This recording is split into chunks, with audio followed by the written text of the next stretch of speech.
What is up, my little fellas and my little baby fellas? Welcome back to Just Nuts.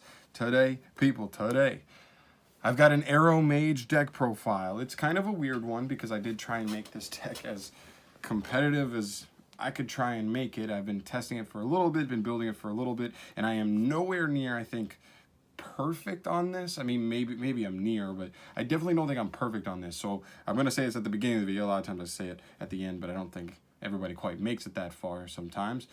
If you have any suggestions for this deck, definitely throw those down below because I built this for one of my best friends in the whole wide world. He loves plants, and so like real life plants, not just plants as the type in Yu-Gi-Oh. So I wanted to build him a deck like this, and I think this is just a cool one, and I want to show it off to you. So without further ado, let's jump right in. So we'll start with the monsters here. We'll start with the Aromage monster specifically. You don't really want to play too many of these ones. So you've got 2 Jasmine, 2 Laurel, 2 Angelica, 1 Marjoram.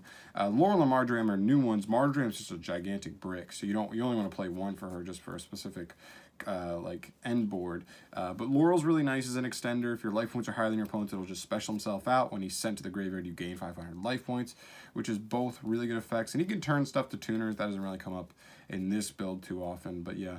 Other than that, they're all really solid. At first, I was running Jasmine at 3, but I decided to knock her down after I just found out, like, if you don't open her with another card that specifically gains you life points, like, proactively, then she does, like, nothing in your hand. So I did decide to drop her down because there are better starter cards out there.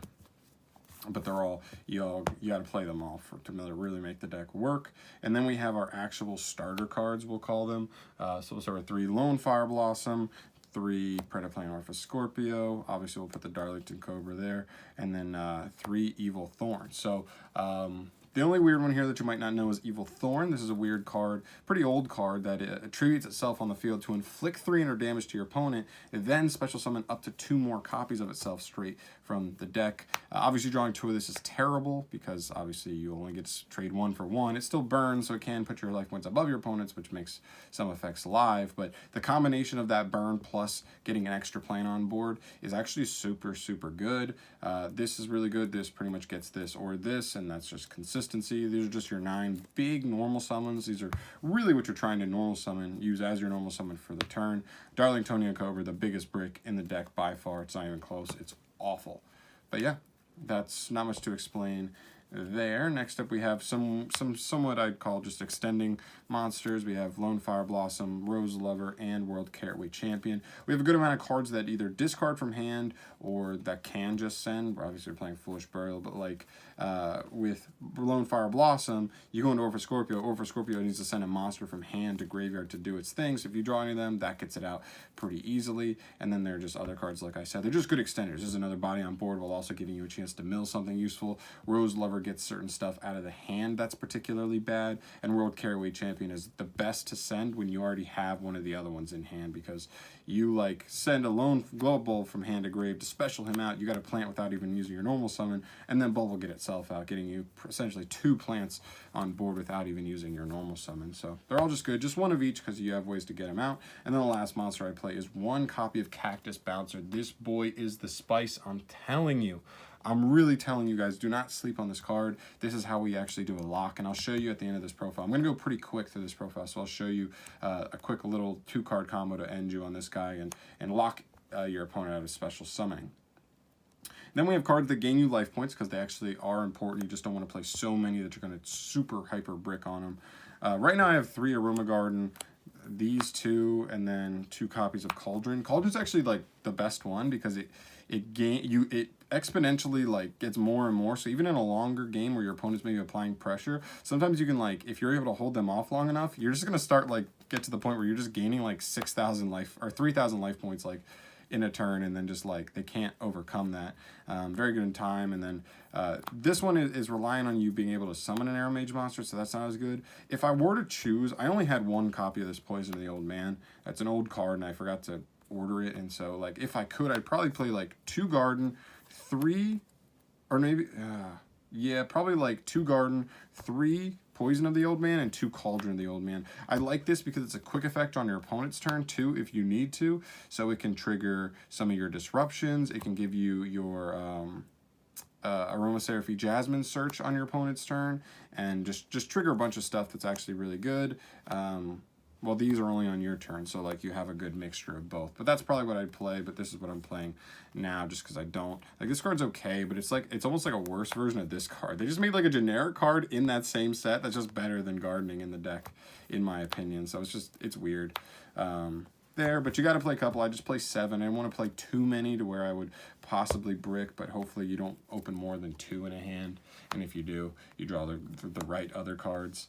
Then we play some extenders in the deck because sometimes your normal summon won't get you all the way there. You need to open some kind of extender somewhere else. So these are where those come in. Monster Reborn, probably the best one, just because like you can Lone Fire into something, then revive Lone Fire, or if Lone Fire gets ashed, you can just revive it and do it again. Foolish Burial, really good for dumping either your Glow Up, Rose Lever, or World Carrot Weight. 1 for 1. Oh, and also you can even dump Aromage Laurel to just get a quick 500 life points just to trigger something else if that's even better. 1 for 1. You play a ton of level 1s in this deck, actually a ton.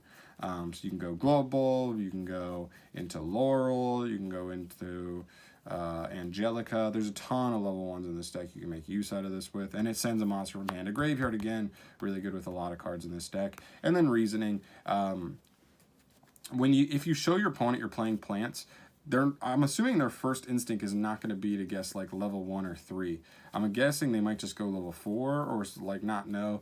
And there's a chance they get it, but even if they do, like you may just mill something really good. So I'd rather just take the chance. Like you have a better than 50% chance to like actually get the special summon off this. So I think I'll take my chances on that. Obviously there's a chance they hit it, but you got to accept that in this, because this is just one of those decks that needs all the help it can get. It needs all the extenders it can get, and that can possibly be an amazing extender if they whiff, right?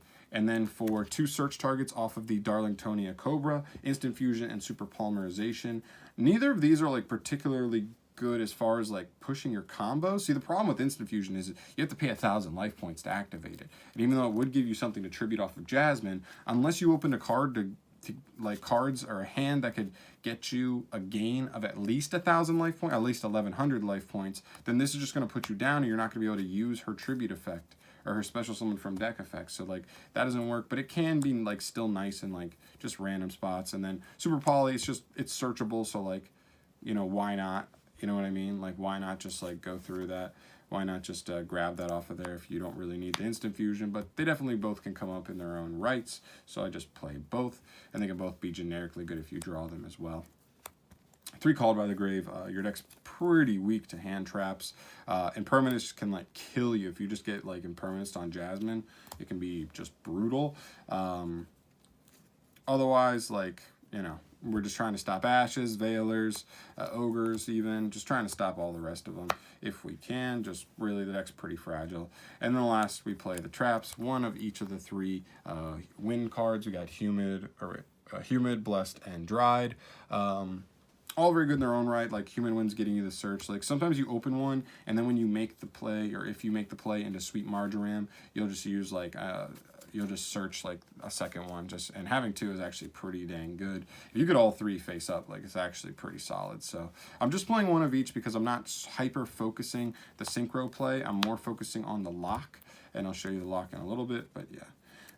That's it for the main deck. 40 cards for the extra. There's not a lot going on in the extra, really. You're doing like your main cards, and other than that, not too much. 2 Jasmine. You don't really need the 3rd, but sometimes the second one comes up. Phoenix and Unicorn, and then the Link Karibo for you play a ton of level 1s, and then also your Instant Fusion targets can also make use of that. These are supposed to be Boral Sword and Avermax. Chris has those right now. We kind of like share them and split them when whoever needs them at the moment. But I would play each of those. Like, they won't really come up very often, but sometimes if like your lock gets compromised, you can still put 4 link materials on the board and just go like Jasmine and another link 2 into an Avermax, and then just like play control with Avermax because he can get it done against certain decks and stuff like that.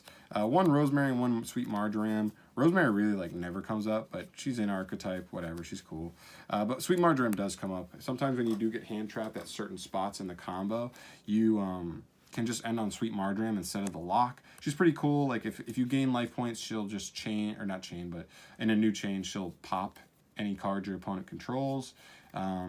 She says, while your life points are higher than your opponent's, is it all plants?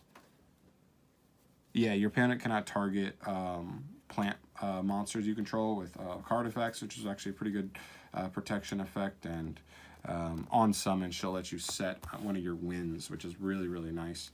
And then you just play Super Poly stuff, like it's searchable in the deck. So Starting Venom, Trifia Veritum, Dragostapelia, and Duplexer Chimera. Again, I'm still on Duplexer Chimera because you never know when you're just going to run into like a locals player playing Code Talkers or Marine Cess or something, and it still works against Sally's. And then Instant Fusion, just Thousand Eyes and Millenniumize Restrict. Nothing too crazy there. That's pretty much it for the main deck, but I guess I'll show you a quick 2-card combo with, let's just say, Evil Thorn and Aromage Laurel, because this could be Evil Thorn, or it could be Lone Fire Blossom, so just keep that in mind. But this is all you need to do. The lock, this is going to be upside down. Oh, here, you know what? Let me switch this around to make it easier for you guys. Switch the mat. All right. So this is your hand. You're going to start by normal summoning your Evil Thorn. Uses effect, tribute itself to special summon 2 more Evil Thorns from your deck, while also burning your opponent for 300. That's actually very important, right? Because then it makes our Laurel live. So then we're going to special Laurel immediately. Then we'll link Laurel and an Evil Thorn off into our Jasmine. On that, Laurel was sent to grave, so Laurel will give us, activate to gain us 500 life points. That will trigger our Jasmine here. That will get us a search of any plant monster. Bloop, bloop, bloop, bloop, bloop. That's going to search us our Lock Boy Bouncer. Then we'll use Jasmine's effect to tribute the 3rd Evil Thorn to special an Aromage Jasmine from deck. And then Jasmine, because our life points are currently higher than our opponents, will use her effect to give us an additional normal, because Bouncer cannot be special summoned. He has to be normaled. So you have to use that additional normal on him, and you've done all your special summoning you need to before. And there you go, you end this. It's nothing crazy, but your opponent cannot special summon, and they can't even crash to out this, because Jasmine says, well, your life points are higher than your opponent's. Or wait, yeah. Everything she points to and herself cannot be destroyed by battle. So even though they're only 18, 18, and 19, they can't even be beaten over. Even if your opponent's playing a deck and they open like Sally's and they open Jack Jaguar, they can't just normal and crash and then pop off with the rest of their hand. You're indestructible by battle. And a lot of meta decks like Thunder Dragons, certain Orcust hands, like certain, obviously it depends like what their hands are, because they could open Mind Control, Instant Fusion. Well, they can't even Instant Fusion, but they could do some stuff, but it really depends on like specific hands and stuff. And as long as you're able to get through hand traps, and they don't have anything that specifically like has monster removal in spell or trap form or whatever, you're going to be good to go. But that's pretty much the quick, easy lock there. Nothing too crazy with that. And yeah, guys, that's pretty much it for the deck profile. It's pretty cool. It's a really cool deck. I really like it. I love that its niche is so out there. It's like really the only deck that deals with gaining life points like this, which is really cool. One thing I do want to mention is there is the new plant card coming in. Oh my gosh, what is this set called? Mystic Fighters in Generades. It's like, I think like a big level 9 plant monster. Her name's like Morgana or something. But pretty much all she does is she's 24/24, so she's a beater. And if she's normal or special summon, she will let you search any plant monster from your deck to your hand. So that's like pretty nice, because you could go like Jasmine, tribute something to special her, put a 2400 beater on, they're still all on indestructible by battle, and then she searches you any other plant. So instead of like, you know what I mean, just trading in for the Jasmine, you trade in for her, get another search. And I don't know, it could give you some nice extenders. Obviously, it's not the greatest in the hand, but we also play Rose Lover, and if you can get Rose Lover engraved somehow, it can help unbrick that, and you have other ways to just use her as discard fodder, so it doesn't matter all that much. But the deck's pretty cool. Definitely, like I said at the beginning, let me know your thoughts down below. Let me know if you guys have any, I don't know, thoughts, suggestions on how I can make the deck better. I thought that like just having Cactus Bouncer, he's just a one of, really helps like with against meta matchups, like decks that just lose to him going second. And I don't know. I thought that was a nice little edge that I didn't really see too many other people playing. They were just playing the combo where you just go into Sweet Marjoram every time, which is still decent because it makes Aromaceraphy Jasmine and Sweet Marjoram both on the field unaffected by, or can't be targeted by card effects, can't be destroyed by battle, and like you've got quick effects to like pop stuff on your opponent's turn, which, you know, it's not as bad, I don't know, as people would think. So, you know, let me know your thoughts. These are just mine here. And yeah, that's pretty much it. Thank you so much for watching, guys. As always, I will see you in the next deck profile. I'm definitely going to keep my eye on a couple more. There's a bunch of decks I'm going to be super interested in, especially with Link of Reigns Pack 3 stuff being announced, and maybe we'll have to wait for a little bit, but I'm still hopeful, and I'm still looking forward to building a lot of decks coming up. So thank you so much for watching, guys. As always, I will see you in the next video. Peace.